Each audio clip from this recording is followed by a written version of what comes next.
হ্যালোজ, আজকে দেখাবো কী করে বানাতে হয় এরকম সুন্দর এবং অপূর্ব খেতে চিলি চিকেন। চিলি চিকেন একটা চাইনিজ রেসিপি হলেও আমাদের বাঙালির ঘরে ঘরে এটা তৈরি হয়। তো চিলি চিকেন বানানোর জন্য আমি এখানে বোনলেস চিকেন নিয়েছি। এখানে 500 মতো চিকেন আছে। সেটাকে আমি গোলমরিচের গুঁড়ো, নুন আর আদা রসুন বাটা দিয়ে ম্যারিনেট করে রেখে দিয়েছিলাম প্রায় 1 ঘন্টা। এখন তার মধ্যে দিয়ে দিচ্ছি একটা ডিম আর 2 চামচ কর্নফ্লোর আর তার সাথে 4 চামচ মতো ময়দা।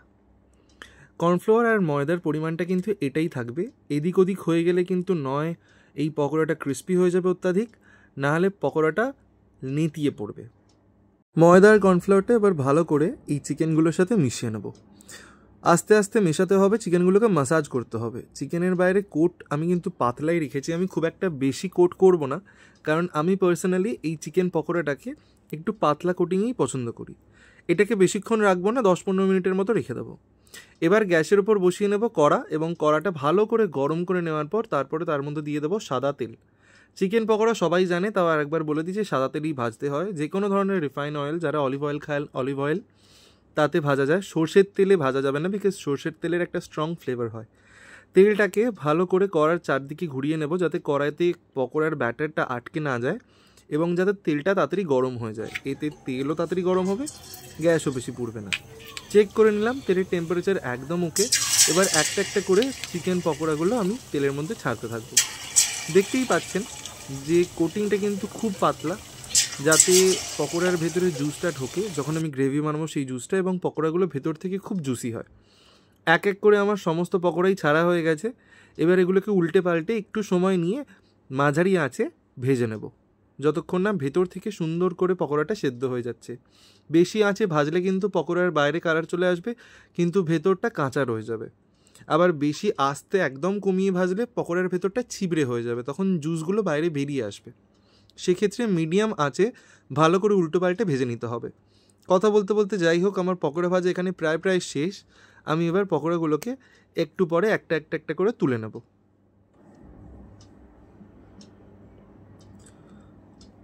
ভালো করে পকোড়াগুলোকে কিন্তু উল্টে পাল্টে ভেজে নিতে হবে।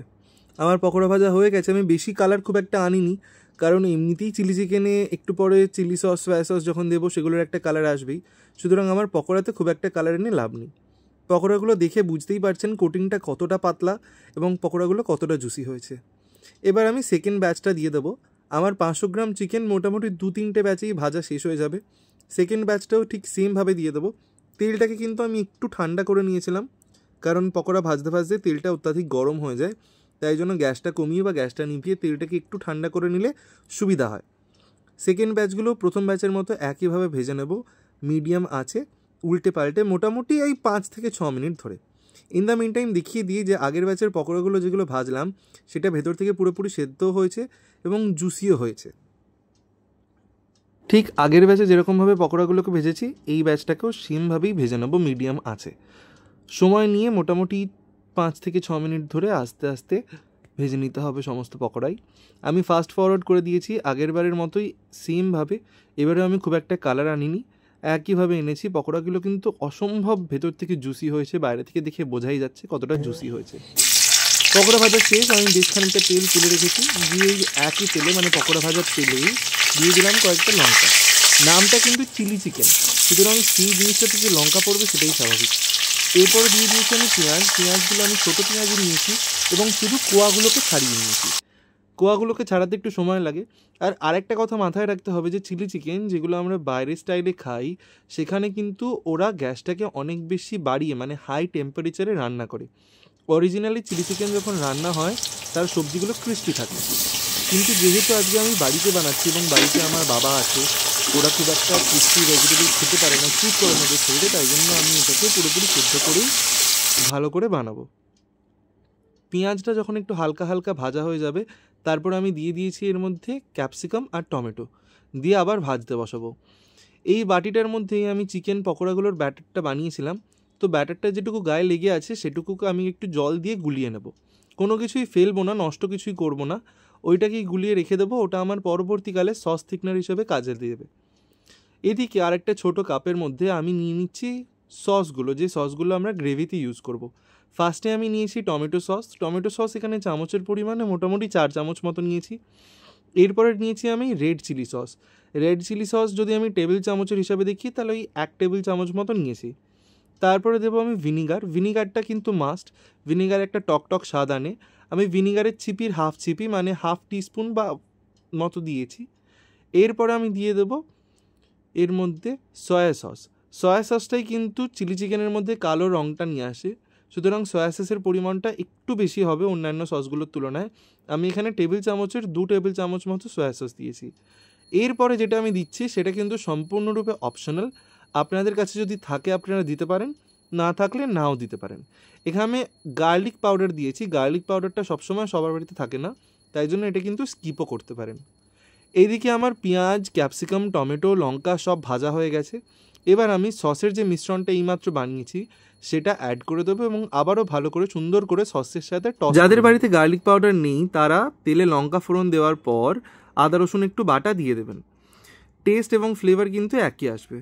যাই হোক, আমার মনে হয়েছিল আরেকটু গার্লিক পাউডার দেওয়া প্রয়োজন, যেহেতু গার্লিক পাউডারের পরিমাণটা কম হয়েছিল, তাই জন্য আমি আরেকটু গার্লিক পাউডার দিয়েছি এবং দিতে গিয়ে যথারীতি অপটু হাতে আমি চারদিকে ছড়িয়েছি, যেটাকে আবার আমি হাতা দিয়ে টেনে টেনে পরিষ্কারও করেছি। যাই হোক, ভালো করে গার্লিক পাউডারটা মিশিয়ে নিয়ে আমার সসের মিশ্রণটা কিন্তু রেডি হয়ে গেছে। এরপর আমি একে একে যে চিকেন পকোড়াগুলো ভেজে রেখেছিলাম সেগুলোকে অ্যাড করে দেবো। আমি কিন্তু এখানে সম্পূর্ণ চিকেন পকোড়া অ্যাড করিনি, যেহেতু খানিকটা চিকেন পকোড়া আমি অন্য একটা রেসিপির জন্য বাঁচিয়ে রেখেছি।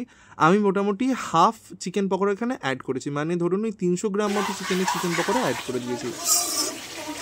এখন যে কন্ডিশনে এই চিকেনটা আছে এটাকে যদি আপনারা তুলে নেন এটাই কিন্তু আপনাদের ড্রাই চিলি চিকেন হয়ে যাবে।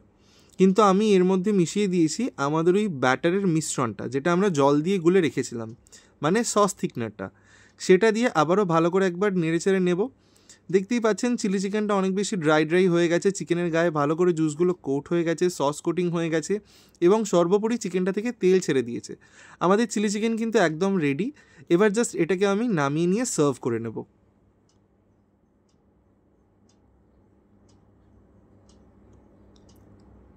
চিকেন কিন্তু একদমই রেডি, এবার আমি ধীরে সুস্থে সার্ভ করে নেব। আমি এই বোলটার মধ্যে চিকেনটাকে সার্ভ করছি, দেখেই জিভে জল আসছে, এত ভালো হয়েছে এবং বিশ্বাস করুন এত সুন্দর একটা গন্ধ ছাড়ছিল এই রান্নাটা থেকে যে খুবই সুন্দর লাগছিলো সেই গন্ধটা।